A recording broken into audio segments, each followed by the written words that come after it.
भगवान शिव, जिन्हें महादेव के नाम से भी जाना जाता है, हिंदू धर्म के त्रिदेवों में से एक हैं।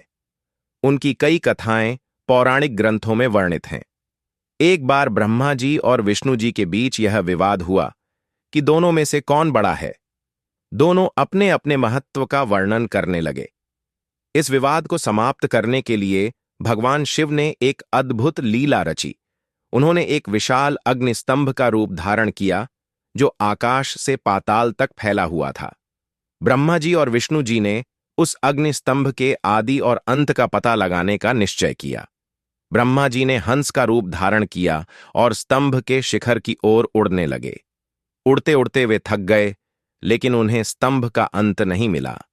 फिर उन्होंने एक केतकी के फूल से झूठ बोला कि उसने शिखर देखा है।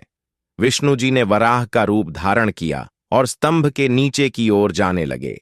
उन्होंने बहुत प्रयास किया, लेकिन उन्हें स्तंभ का आधार नहीं मिला। विष्णु जी ने अपनी हार स्वीकार कर ली।